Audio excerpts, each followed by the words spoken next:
So ayun na nga mga pare ko, yung part 2 dito sa ating dry dock operation dito sa Mike Keppel Shipyard. So mapapansin niyo mga pare ko, doon sa ating unang video ay pinakita ko sa inyo kung ano ang procedure ng aming pagdating dito, paano kami inangat sa kanilang ship lifter at gaano nga ba yun katagal natapos. So eto na nga mga pare ko, yung part 2 or continuous na video natin tungkol sa pagkakaroon ng dry dock operation. So kung napanood nyo mga pare ko yung unang video ko dito tungkol sa dry dock operation, ay pinakita ko ang ilan sa mga photos na ito or sa mga pictures na ito mga pare ko, kung saan mapapansin nyo yung sinasabi nating mga marine growth, kung saan nakadikit na sila or nanirahan na sila dito sa ilalim na bahagi ng ating barko. So dito mga pare ko, pagdating sa dry dock operation ay isa yan sa pinagtutuunan ng pansin, kung saan kailangan silang tanggalin at mapinturahan ng bago para ma-comply natin mga pare ko yung requirements dito sa pagkakaroon ng dry dock, kung saan isa yan sa mga binibigyang basihan yung paglilinis sa buong keel or katawan ng ating barko. So depende pa rin yan mga pare ko sa pinirmahang kontrata pagdating sa dry dock operation.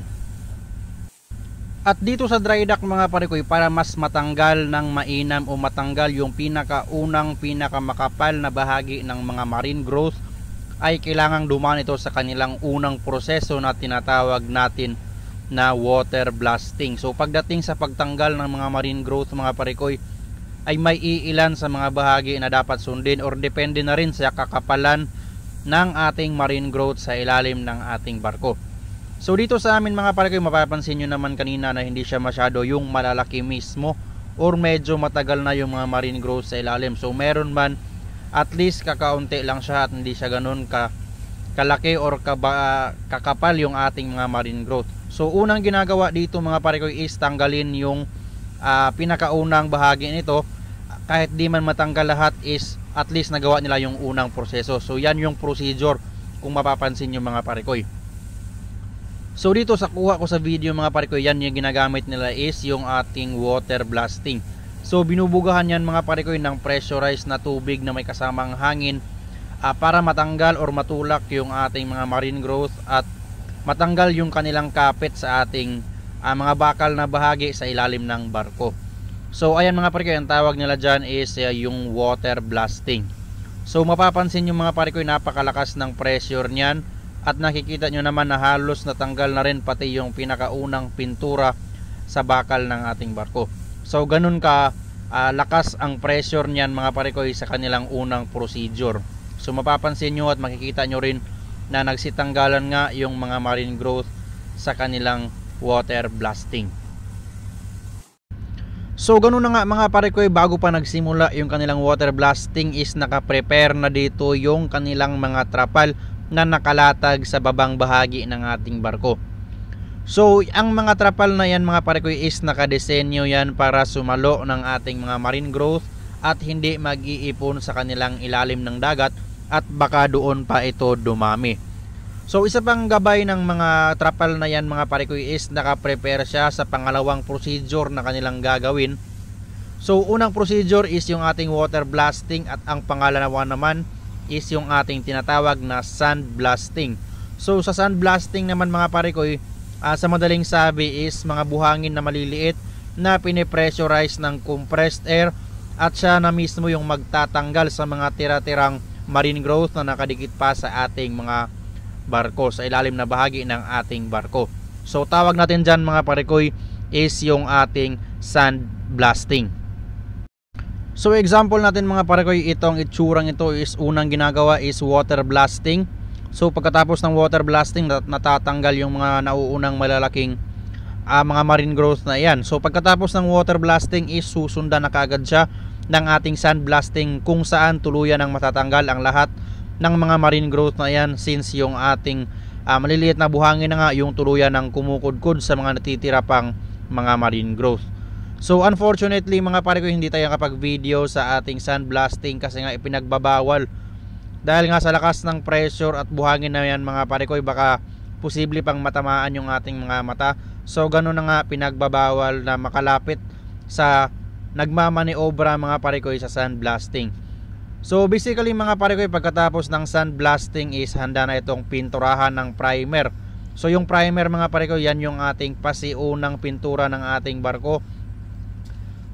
Para makita natin mga parikoy yung kanyang itsura sa kanyang unang proseso. So ayan, mapapansin natin at makikita natin mga parikoy na nawala ng tuluyan na nga yung mga marine growth na ating nakikita sa ating unang video at sa mga ilang pictures na ipinakita ko dito kanina.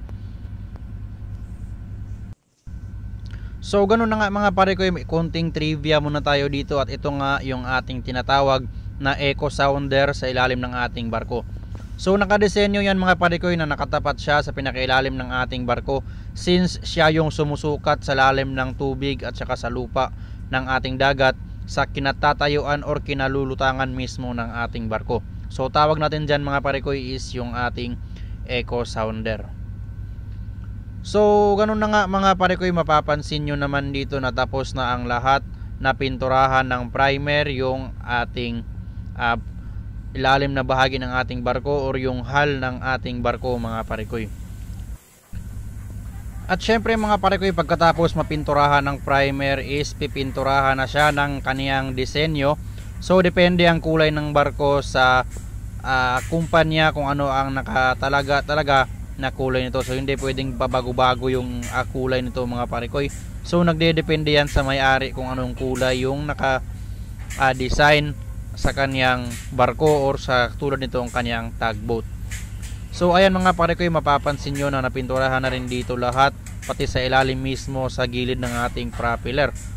So ayan mga parikoy, ang kulay sa ilalim is pula at saka sa itaas na bahagi naman is medyo light green. So ang ginagawa dito mga parikoy sa dry dock operation is yung kontrata nila is maglilinis lang sa hull at magpipintura sa lahat ng gilid. So sa itaas na bahagi mga parikoy, sa accommodation, sa main deck is hindi kasali sa kanilang kontrata. So ibig sabihin, ang magpapatuloy na magpipintura niyan mga parikoy is taga barko na, since wala yan sa kontrata na gagampanan ng mga taga dry dock operation or yung mga taga shipyard, since yung kanilang gagawin lamang is sa labas na bahagi ng ating hull at saka sa labas na bahagi ng ating barko. So mapapansin nyo naman mga parikoy na sa aming accommodation at saka sa aming main deck is malinis pa naman yan. So naka-maintain yan mga parikoy na malinis, pero nga lang dito sa ilalim na bahagi kung saan yung mga marine growth is hindi natin kayang pigilan yan, kasi nga nakalublob yan sa tubig. So pag oras na umatake yung mga marine growth na yan mga parikoy sa gilid ng ating barko is totally andyan talaga yan sila. So magdedepende na lang kung mayroong taga-silsil sa gilid ng ating barko, katulad dito sa mga domestic kung saan may kumukuha ng mga marine growth sa gilid. So depende na rin yan mga parikoy sa situation o sa lugar kung saan mayroong kukuha ng mga marine growth sa gilid ng ating barko.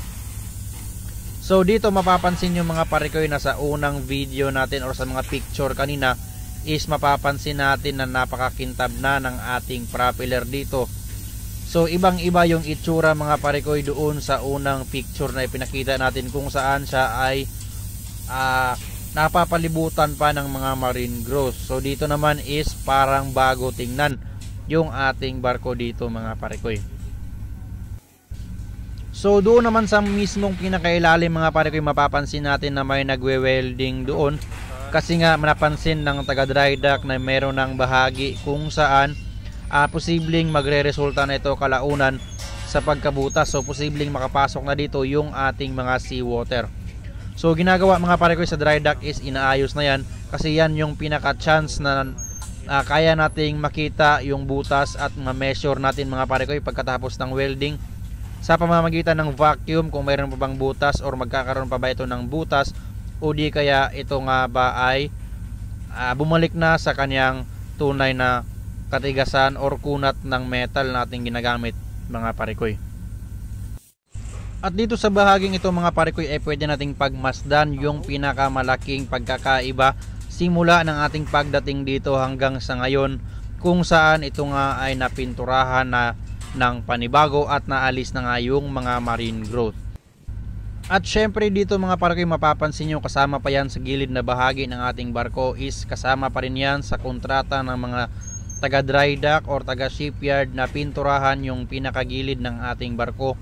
Kung mapapansin nyo naman is ginagawa lang ito ng isang tao, so siya lang din yung nagko-control ng makinaryang ito or parang boom crane na ito, kung saan siya lang yung nag-aangat at nagbababa, so siya lang nagbibigay ng control sa kanyang ginagawa dito.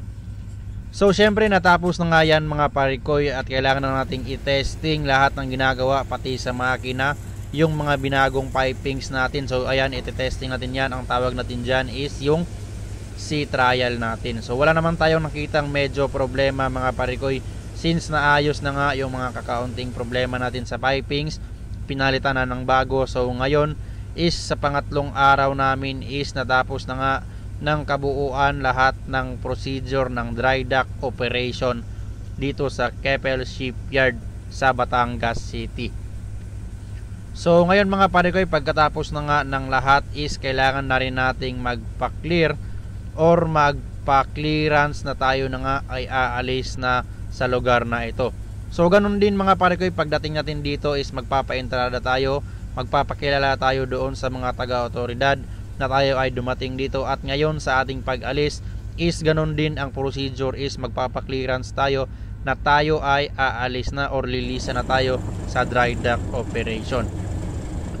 So hanggang dito na lang ako mga parikoy, naway na ibahagi ko sa inyo ang kaunting pangyayari kahit di man natin na video ang lahat, since nakakuha kayo ng idea kung ano ang ginagawa dito sa loob ng dry dock operation. So maraming salamat sa panonood ninyo mga parikoy.